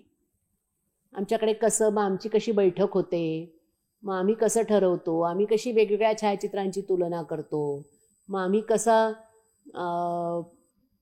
शक्यतो लोकांचे चेहरे दिसणार नाहीत अशी छायाचित्र बघतो वगैरे वगैरे. जे काय त्यांची प्रक्रिया असेल ह्याचं सविस्तर वर्णन करतील आणि त्याच्यावरनं आपल्याला अंदाज येईल की ही प्रक्रिया काय असते. पण लक्षात घ्यायचं, हे संशोधन आहे. एकाच वृत्तसंपादकाला विचारून मग आपल्याला काहीच त्याच्याविषयी म्हणता येणार नाही की सहसा प्रक्रिया काय असते. तिथे सुद्धा आपल्याला नमुना लागेल. मग आपण कदाचित 3-4 वर्तमानपत्रांच्या, जी थोडी वेगवेगळ्या प्रकारची आहेत, काही वर्तमानपत्रांमध्ये रंगीत छायाचित्र असतील, काहीमध्ये कृष्णधवल छायाचित्र असतील, एखादं वर्तमानपत्र थोडी भडक छायाचित्र लावण्यासाठी प्रसिद्ध असेल. आपण जाणीवपूर्वक वेगवेगळ्या प्रकारच्या वर्तमानपत्रांच्या वृत्तसंपादकांशी सखोल चर्चा करून, सखोल मुलाखत घेऊन आपण ही सगळी प्रक्रिया समजून घेऊ शकतो. ते जे बोलतायत ते सगळं लिहून घेऊन मग आपण नंतर त्याचा अभ्यास करू शकतो. नुसतीच मुलाखत ऐकली आणि झालं असं संशोधनात नाही करतायत, कारण ते तथ्य आहे, ते तुमच्याकडे असलं पाहिजे म्हणजे मुलाखत घेता येऊ शकेल. दुसरा जो आपण संख्यात्मकसाठी विषय घेतला होता, अग्रलेख आणि वाचक, अशी एक आपण संख्यात्मक पाहणी केली होती म्हणजे कल्पनेत. मग अग्रलेख लिहिण्याची पण प्रक्रिया असाही विषय होऊ शकतो ना, की कसं बाबा आपल्याला उत्सुकता वाटली पाहिजे पत्रकारितेमध्ये, की ठरतं कसं अग्रलेख, कुठल्या विषयावर लिहायचा, कधी ठरतं बाबा, मग रोज एकच माणूस लिहितो का कोण लिहितं, वेगवेगळं आहे ना, मोठी प्रक्रिया आहे. मग याचं उत्तर शोधण्याकरता 2 मार्ग असू शकतात. गुणात्मक संशोधन पद्धतीच वापरावी लागणार आहे, कारण कसं, काय, कशा प्रकारे या प्रश्नांची उत्तरं हवी आहेत. मग अशी सांगितलेली मुलाखत ही पद्धत तर उपयोगी आहेच आहे. पण जर संधी मिळाली तर ज्याला क्षेत्र निरीक्षण म्हणजे फील्ड ऑब्झर्वेशन अशी जर पद्धत वापरता आली तर त्याचं आणखी वेगळं वैशिष्ट्य आहे. म्हणजे काय करायचं, तर आपल्याला जर परवानगी मिळाली तर ज्या वेळेला संपादकीय मंडळाची बैठक होते त्या बैठकीला जर आपल्याला उपस्थित राहायला मिळालं तर सगळी चर्चा आपल्याला ऐकताच येईल की काय चर्चा होते, कशाविषयी अग्रलेख लिहूया, कोणाला लिहायला सांगतात, किती वेळात तो आला पाहिजे, मग पहिल्यांदा लिहिलेला अग्रलेख पुन्हा दुसरं कोणी वाचतं का, त्याच्यात बदल केले जातात का, शीर्षक कोण देतं, कसं देतं, मग तो अग्रलेख संपादित केला जातो का, कितीतरी प्रश्न आहेत ना. आता हे मुलाखतीतून व्यक्ती सांगू शकतेच, पण जर अनेक व्यक्ती त्यामध्ये सहभागी असतील तर इतक्या व्यक्तींशी बोलण्यापेक्षा प्रत्यक्ष आपण तिथे जाऊन निरीक्षण करू शकतो. म्हणजे मग आपली दुसरी पद्धत आहे गुणात्मक संशोधन पद्धत. पहिली आहे मुलाखत, दुसरी आहे क्षेत्रीय निरीक्षण, क्षेत्र निरीक्षण, फील्ड ऑब्झर्वेशन. आणखी पण एक पद्धत आहे, ज्याला म्हणतात फोकस ग्रुप डिस्कशन, म्हणजे विषय केंद्री गटचर्चा. आता आपण समजा पुन्हा एकदा अग्रलेखांचं उदाहरण घेतलं आणि काही वेळेला असं आपल्या वाचनात येतं की स्पर्धा परीक्षा करणारे विद्यार्थी अग्रलेख अगदी आवर्जून वाचतात. मग आपल्याला एखादा प्रश्न पडू शकतो आणि छान आहे हा प्रश्न संशोधनासाठी, माध्यम संशोधनासाठी, की स्पर्धा परीक्षा करणाऱ्या विद्यार्थ्यांना अग्रलेखांचा कसा उपयोग होतो.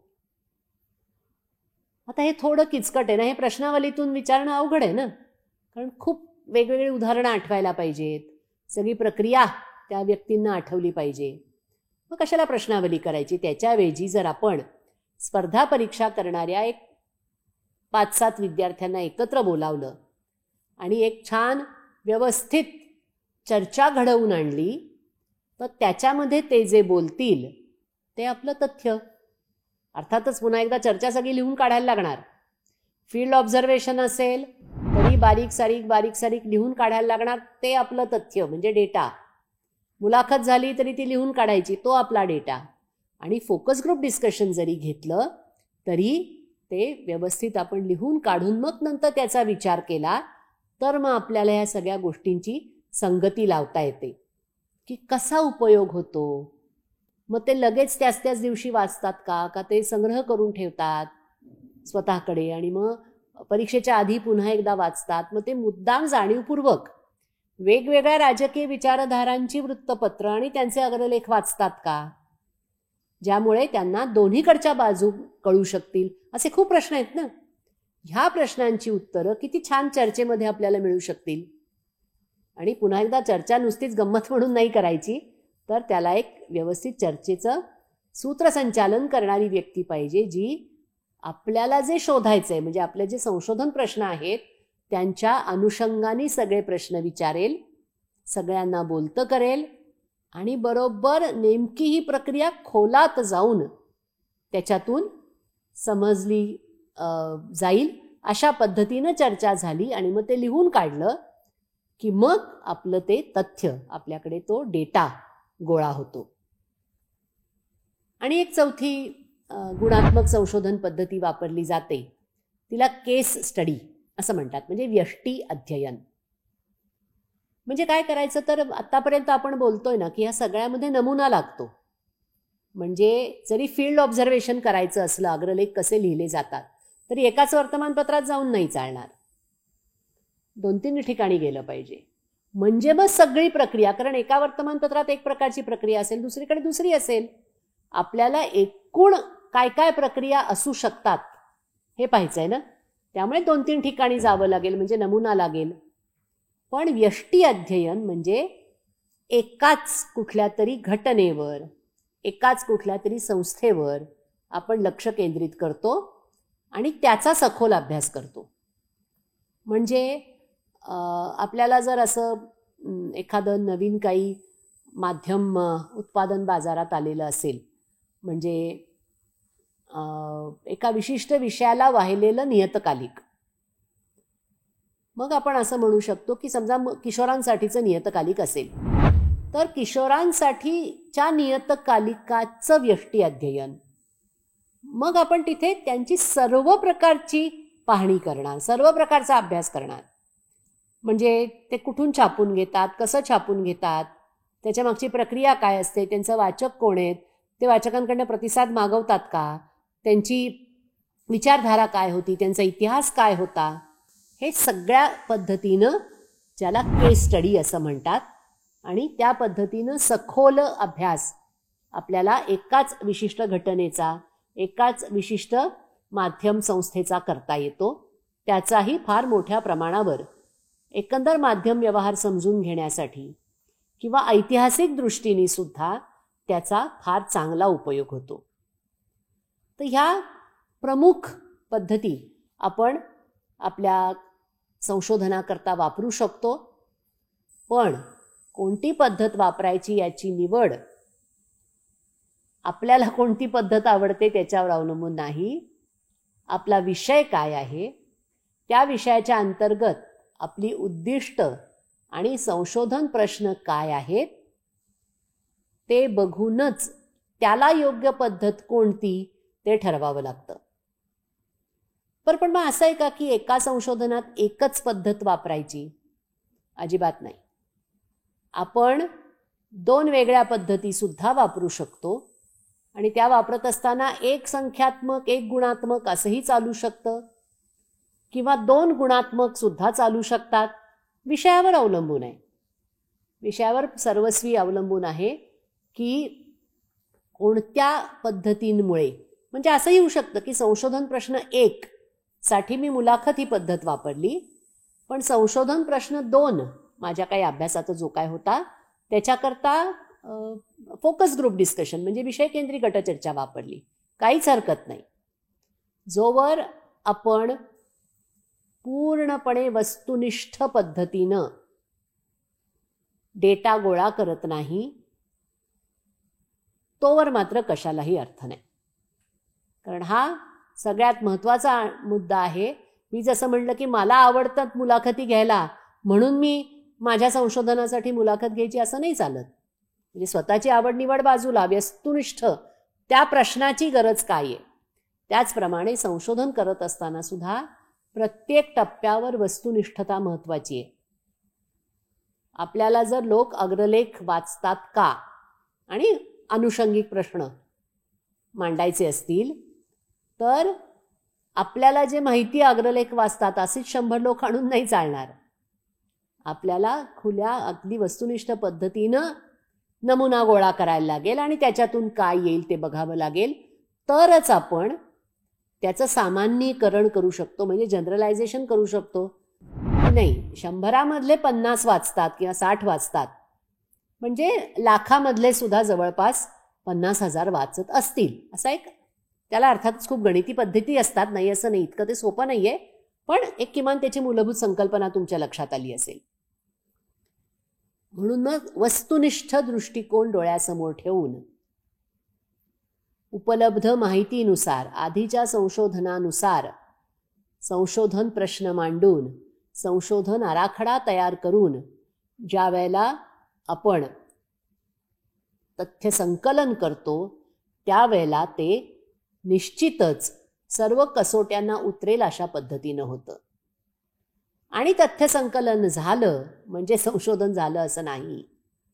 तथ्य संकलनानंतर आपल्याला तथ्य विश्लेषण करणं आणि त्याच्यातून निष्कर्षांपर्यंत येणं हा महत्त्वाचा टप्पा असतो.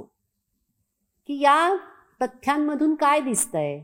मी ज्या 5 मुलाखती घेतल्या त्या 5 मुलाखतींमधून कोणत्या प्रश्नांना समान उत्तरं आली, साधारण कोणत्या प्रश्नांमध्ये खूपच विसंगतीपूर्ण आली हे शोधायला पाहिजे ना.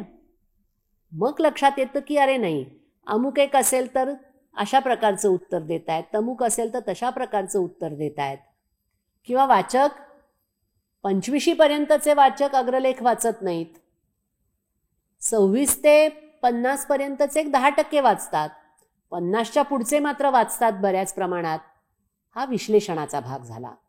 नुसती मोजदाद म्हणजे संशोधन नाही. नुसती मोजदाद हा पहिला टप्पा. त्याच्यातून काय दिसतंय ते मांडणं याला विश्लेषण म्हणतात. आणि असं सर्व जे जे काय आपण तथ्य गोळा केली आहेत त्या सर्वांचं विश्लेषण विचारात घेऊन त्या जी आपण पहिली 3-4 प्रश्न मांडलेले आहेत त्यांची जी उत्तरं मिळतात त्याला निष्कर्ष असं आपण म्हणू शकतो. ही सगळी प्रक्रिया आपण छान केली, आपल्यापुरतीच केली. विषय निवडला, सगळं उत्तम केलं, निष्कर्ष पण काढले. पण ते फक्त आपल्याचपर्यंत जर ठेवले तर संशोधनाचा उपयोग काय. तर संशोधनामध्ये तसं सहसा होत नाही. जी व्यक्ती संशोधन करते ती व्यक्ती ते संशोधन इतरांना दाखवायलाही उत्सुक असते. पण ते इतरांना दाखवायचं म्हणजे काय करायचं, संशोधनाच्या आधारित अहवाल कसा लिहायचा हे सगळं पाहूया. संशोधन का करायचं, कसं करायचं आणि ते सगळ्या मान्य पद्धती वापरून कसं करायचं हे नक्की लक्षात आलं असेल. तुम्ही अर्थातच तुमच्या स्वतःच्या वाचनाची त्याला जोड देऊन हा विषय अधिक चांगल्या पद्धतीने समजून घेऊ शकाल. त्याचबरोबर मी आवर्जून तुम्हाला असं सांगेन की यापूर्वी प्रसिद्ध झालेले संशोधन प्रबंध लघुशोध प्रबंध किंवा संशोधनावर आधारित लेख तुम्ही जरूर वाचा. म्हणजे अगदी साधं सांगायचं तर देशभरातल्या विविध विद्यापीठांमध्ये PhD पदवीसाठी जे संशोधन झालं ते शोधगंगा नावाच्या एका संकेतस्थळावर उपलब्ध आहे. त्याच्यावर जर आपण नजर टाकली आणि त्याच्यावर आपण शोध घेऊ शकतो. समजा जर्नलिझम, पत्रकारिता असा आपण शब्द, कळीचा शब्द म्हणून दिला तरी आपल्याला खूप प्रबंध सापडू शकतात. गुगल स्कॉलर आहे, अकॅडेमिया आहे, अशा वेगवेगळ्या संकेतस्थळांवरनं सुद्धा आपल्याला इतरांनी केलेलं संशोधन पाहता येतं. ते जरूर पहा, म्हणजे मग आत्ताच्या या पाठामध्ये मी जे सांगणार आहे त्याचं महत्त्व तुमच्या अधिक चांगल्या पद्धतीने लक्षात येईल. मी काय सांगणार आहे आजच्या पाठामध्ये? तर मागच्या वेळेला मी म्हणलं तसं संशोधन केलं तर ते आपल्यापुरतं ठेवून काहीच उपयोग नाही. संशोधन मुळात करायचं कशासाठी? तर काही प्रश्न पडले त्यांची उत्तरं शोधण्यासाठी. आणि मग इतकी जर आपण छान शास्त्रशुद्ध पद्धतीने उत्तरं शोधली आहेत तर ती स्वतःकडे न ठेवता उपलब्ध ज्ञानामध्ये आपण त्याची भर का घालू नये? म्हणजे इतरांना जर ती आपण उत्तरं सांगितली तर त्यांना तयार त्याची उत्तरं मिळतील आणि तेच प्रश्न पुन्हा नव्याने कोणाला तरी भेडसावणार, पुन्हा त्यांनी त्याचं नव्याने उत्तर शोधायचं. असं होत नाही ना, विज्ञानात तसं होत नाही. म्हणजे आता आपली शरीर रचना कशी आहे हे विज्ञानातून सिद्ध झालेलं आहे. आता कोणी जर म्हणलं की मी आता शोधून काढतो बरं का की हृदय कुठे असतं, उपयोग आहे का ते? काही त्याचा नाही ना. तसंच माध्यम संशोधनामध्ये सुद्धा बऱ्याच गोष्टी आता आपल्याला कळलेल्या आहेत की माध्यमांच्या आशय निर्मितीमागे काय प्रक्रिया असते, माध्यमांचा परिणाम कसा होतो, माध्यमांचं व्यवस्थापन कसं चालतं. आणि मग आपण त्या पायाच्या आधारे आपण चालू काहीतरी जो नवीन एखादी त्यातली घडामोड असेल त्याचं अधिक संशोधन करतो. त्यामुळे आपल्या अभ्यासक्रमाचा भाग असेल तर तुम्हाला संशोधन अहवाल किंवा लघुशोध प्रबंध लिहावाच लागणार आहे.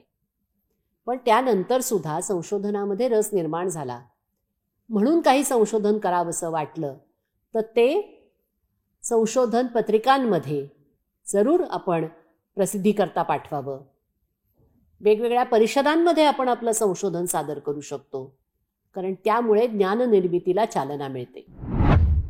पण हा जो आपण अहवाल लिहिणार, संशोधन अहवाल, research report, research thesis, research dissertation, research paper, वेगवेगळे नाव आहेत त्याला, त्याचा सुद्धा रूपबंध ठरलेला आहे. त्याच्या पलीकडे आपल्याला हवं तसं जाता येत नाही, कारण हे शास्त्रशुद्ध संशोधन आहे.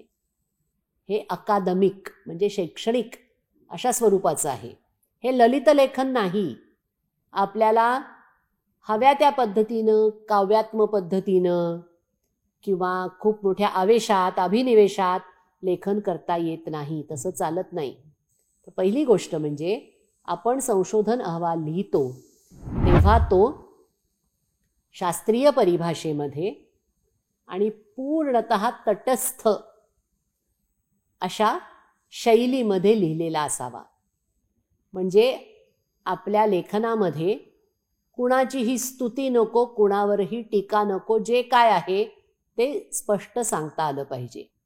म्हणजे उदाहरणार्थ पहिल्या पानावरच्या छायाचित्रांचा अभ्यास केल्यानंतर आश्चर्याची गोष्ट अशी की फक्त 5च छायाचित्र होती, तर आश्चर्याची गोष्ट फक्त असे शब्द नाही चालणार.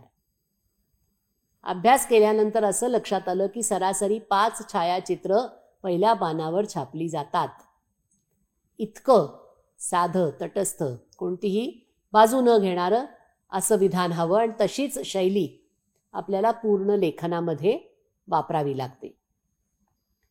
दुसरी गोष्ट, रूपबंध मी म्हणलं त्याप्रमाणे किमान 5 प्रकरणं किंवा लेख असेल आपला तरी त्याचे 5 उपभाग पडायलाच पाहिजे. ते म्हणजे आपण जे सर्वात सुरुवातीला केलं ना, म्हणजे सांगितलं की करायला पाहिजे विषय निवडल्यानंतर, ते म्हणजे विषयाची पार्श्वभूमी जाणून घेतली पाहिजे.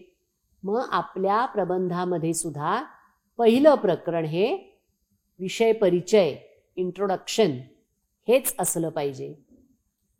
उद्या तुम्हाला वाटलं म्हणून संशोधन आराखडा हे पहिलं प्रकरण तुम्ही नाही करू शकत. ठरलेल्या आहेत पद्धती. दुसरं प्रकरण हे आधीच्या संशोधनाचा आढावा, ज्याला पूर्व साहित्याचा आढावा, पूर्व संशोधनाचा आढावा असं म्हणता येतं. इंग्रजीमध्ये त्याला रिव्ह्यू ऑफ लिटरेचर असं म्हणतात. तेच असलं पाहिजे, ज्याच्यामध्ये तुम्ही तुमच्या विषयाच्या अनुषंगाने काय काय संशोधन झालेलं आहे हे, त्या संशोधन प्रबंधांचं शीर्षक, त्या संशोधकांची नावं, ज्या वर्षी त्यांनी ते संशोधन केलं ते वर्ष, या सगळ्या तपशिलासह तिथे द्यायचं असतं रिव्ह्यू ऑफ लिटरेचरमध्ये. तिसरं प्रकरण असतं संशोधन आराखडा, जे आपण मगाशी म्हणलं तसं की त्याच्यामध्ये मग आपण मनात ऑब्जेक्टिव्ह ठेवलं होतं ना, उद्दिष्ट, ते लिहायला पाहिजे ना, की हे संशोधन सुरू करताना समोर उद्दिष्टे ठेवण्यात आली होती 1, 2, 3. त्या उद्दिष्टांच्या आधारे पुढील संशोधन प्रश्न मांडण्यात आले. पुन्हा 1, 2, 3, 4 काय असतील ते. संशोधन पद्धती ही वापरण्यात आली. आशय विश्लेषण ही पद्धती वापरण्यात आली. सर्वेक्षण ही पद्धत वापरण्यात आली. मग नमुना, केवढा नमुना घेतला, तो नमुना कसा निवडला, तेवढाच नमुना का निवडला, तोच नमुना का घेतला, हे सगळं सविस्तर त्या संशोधन आराखड्यामध्ये द्यावं लागतं. आपण जर काही शब्दांच्या व्याख्या करणार असू तर मग त्याही सांगायला लागतात. म्हणजे पहिल्या पानावरील छायाचित्र, मग इथे तुम्हाला कदाचित लिहावं लागेल की जी बातम्यांशी संबंधित, म्हणजे जो संपादकीय मजकूर आहे, ती छायाचित्र जाहिरातींमध्ये वापरली जाणारी छायाचित्र विचारात घेतलेली नाहीत. कारण जाहिरातीतही छायाचित्र असतातच. हे आपल्याला तिथे अगदी सगळं स्पष्ट करायला लागतं की तुमच्या डोक्यात काय होतं संशोधन करताना आणि तुम्ही प्रत्यक्ष कशा पद्धतीनं संशोधन केलं. मग त्याच्यानंतरचं प्रकरण येतं तथ्य मांडणी. आपल्याला काय काय सापडलं, मग आपण ते चार्टच्या रूपामध्ये, टेबल्सच्या रूपामध्ये मांडू शकतो. की 100 वाचकांची पाहणी केली, त्यातल्या 50 स्त्रिया होत्या, 50 पुरुष होते, त्यांचे वयोगट हे होते. आणि मग हे महत्त्वाचे, हे प्रारंभिक प्रश्न झाले. महत्त्वाचे जे प्रश्न आहेत ते म्हणजे किती जण अग्रलेख वाचतात, किती वेळा वाचतात, हे सगळी तथ्य मांडणी आपण तिथे करतो आणि त्याचं विश्लेषणही करतो. मग हे प्रकरण तथ्य मांडणी आणि विश्लेषण अशा स्वरूपाचं असतं. आणि त्याच्यानंतर चर्चा आणि निष्कर्ष. नुसतं तिथे सोडून चालत नाही. निष्कर्ष काय आले आणि निष्कर्ष जे खरे निघाले असतील तेच मांडायचे. म्हणजे असं होतं, आपण संशोधनाला सुरुवात करताना, म्हणजे मी तुम्हाला फक्त संशोधन प्रश्नांविषयी सांगितलं, काही वेळेला गृहीतकही मांडलं जातं. सांख्यिकी किंवा संख्यात्मक अभ्यासामध्ये गृहीतक मांडतात, म्हणजे एक विधान करतात. असं गृहीत धरतात की तरुण मुलांमध्ये अग्रलेख वाचनाचं प्रमाण अत्यल्प आहे, असं समजा गृहीतक मांडलं, चालू शकतं. म्हणजे संशोधन प्रश्न मांडा किंवा गृहीतक मांडा. आणि मग आपल्या अभ्यासात असं लक्षात आलं की नाही, तरुण मुलं तर खूप वाचतायत. जे काय आलं असेल, आपलं गृहीतक चुकीचं ठरलं म्हणजे आपलं संशोधन दोषपूर्ण होतं असं नाही. आपण संशोधन योग्य पद्धतीनेच केलं, पण आपल्याला जो अंदाज होता कशावरनं होता, आपल्याच ओळखीतली 4-5 तरुण मुलं होती, ती वाचत नाहीत अग्रलेख, म्हणून आपण असं गृहीत धरलं की तरुण मुलं अग्रलेख वाचत नाहीत. पण ज्यावेळेला आपण शास्त्रशुद्ध पद्धतीने अभ्यास केला, चांगले 100, 200, 500 लोकांना विचारलं आणि मग लक्षात आलं की अरे वाचतायत, मग लिहायचं. निष्कर्ष काय निघाला, अग्रलेख वाचनाचे प्रमाण तरुणांमध्ये 75% आहे. सबब आधी मांडलेले गृहीतक सिद्ध झाले नाही, काही बिघडत नाही. पण निष्कर्ष आणि आपली उद्दिष्ट काय होती, प्रश्न काय होते, गृहीतक काय होती, या सगळ्याचा एकंदर शेवटी आपल्याला समारोप करायला पाहिजे. म्हणजे सुरुवात, विषय कसा सुचलापासून या विषयाच्या संशोधनाच्या अंती काय हाती लागलं, हे इथपर्यंत सगळं आपल्या त्या संशोधन अहवालामध्ये, संशोधनपर लेखामध्ये, आपल्या संशोधनपर प्रबंधामध्ये आलंच पाहिजे. पण इथे आपलं संशोधन लेख संपत नाही.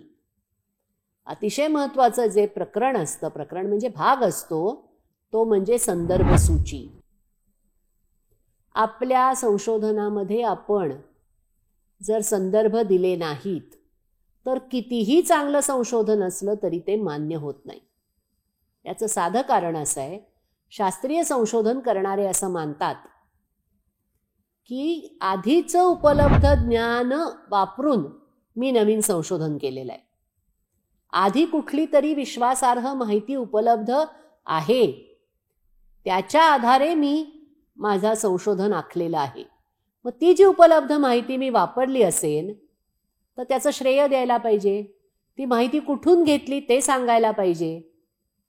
त्याच्यामुळे आपण जे जे संदर्भ वापरले असतील, बरं ह्याच्यात असंही नाही आहे की लोक फार संदर्भ वापरले तर त्यांना वाटेल मी बाहेरनंच घेतलं सगळं, असं नसतं. संदर्भ जितके आपण वापरले आहेत ते सर्व आपल्याला निर्देशित केलेच पाहिजेत. संदर्भ कसे निर्देशित करायचे याच्या पण पद्धती आहेत ठरलेल्या. पण अगदी थोडक्यात सांगायचं तर जिथून संदर्भ घेतलाय तो ज्यांनी लिहिलेला आहे त्यांचं नाव, वर्ष, ते कशात आपल्याला सापडेल, कुठल्या प्रकाशनाने ते प्रकाशित केलं होतं, हे सगळं आपल्याला संदर्भ सूचीत आलं पाहिजे. आणि संदर्भ सूचीमध्ये जेवढी काही नावं आपण दिलेली आहेत त्यांचा निर्देश आपल्या आधी, म्हणजे तो जो आपला सगळा आधीचा अहवाल आहे त्याच्यामध्ये सुद्धा जिथे तिथे कंसात केलेला असला पाहिजे. नाहीतर संपूर्ण प्रबंधभर कुठे आपल्याला आपण संदर्भ वाचले ते कळतच नाही वाचकाला. संशोधकांनी काही संदर्भ वापरले आहेत याचा थांग पत्ता लागत नाही आणि मागे मात्र संदर्भ सूची चांगली 50-100 संदर्भ स्रोतांची, असं नाही चालत. जिथे जिथे संदर्भ वापरले असतील, उदाहरणार्थ आपण ज्या वर्तमानपत्रांच्या अग्रलेखांच्या वाचनाचा अभ्यास करणार, या वर्तमानपत्राचा 2023 साली दैनिक खप किंवा विक्री इतकी होती. आता ही इतकी होती हे कोणी सांगितलं तुम्हाला? तर तुम्हाला ऑडिट ब्युरो ऑफ सर्क्युलेशनच्या आकड्यांमधून मिळालं असेल. तर तिथे लिहायला पाहिजे की याचा स्रोत होता ऑडिट ब्युरो ऑफ सर्क्युलेशन. किंवा तुम्ही एखादी व्याख्या देता, माध्यम हाच संदेश. पत्रकारितेचे विद्यार्थी आहेत सगळे. मीडियम इज मेसेज हे मार्शल मॅक्लुहानचं प्रसिद्ध वाक्य आहे. हे आपण आपलं म्हणून नाही ना घालायचं. माध्यम हाच संदेश आहे असं म्हणलं जातं म्हणजे कोण म्हणतं? तर कंसामध्ये तिथे मॅक्लुहान आणि वर्ष आलं पाहिजे. आणि संदर्भ सूचीमध्ये पूर्ण नाव, मार्शल मॅक्लुहान, वर्ष, हे कुठल्या पुस्तकात त्यांनी म्हणलं होतं, ते पुस्तक कोणत्या प्रकाशन संस्थेने आणलं, तुम्ही ते पुस्तक स्वरूपात बघितलं का इलेक्ट्रॉनिक स्वरूपात बघितलं, का तुम्ही मार्शल मॅक्लुहानचं वाक्य 4थ्याच एका पुस्तकात वाचलं, हरकत नाही आहे. तर त्या 4थ्या पुस्तकाचं नाव लिहायला पाहिजे. पण ही सर्व शिस्त पाळली नाही तर संशोधन ग्राह्य धरलं जात नाही. आणि आपण जे काम करतो ते ग्राह्य धरलं जायला हवं असेल तर या सगळ्या गोष्टींची काळजी घेणं अतिशय आवश्यक आहे. आणि छोटे छोटे संशोधन विषय हाती घेऊन आपण जर हे प्रत्यक्ष करून बघितलं की जे 8 दिवसात होईल, 15 दिवसात होईल, अशा पद्धतीनं संशोधन करून बघितलं तर संशोधनातली गंमत, आधी कोणी काय काय करून ठेवलं हे या निमित्तानं सापडणं, त्याच्यातून आपण काहीतरी शिकणं, ही खूप आनंददायी प्रक्रिया आहे हे तुमच्या लक्षात येईल. त्यामुळे तुम्ही संशोधनाकडे नक्की वळाल. तुमच्या आवडीचे, तुम्हाला करता येतील असे छोटे छोटे संशोधन विषय घेऊन त्यांना समर्पक अशा संशोधन पद्धती वापरून वस्तुनिष्ठपणे तथ्य गोळा करून काटेकोरपणे त्यांचं विश्लेषण करून योग्य पद्धतीनं ते वाचकांसमोर मांडाल अशी मी आशा करते. नमस्कार.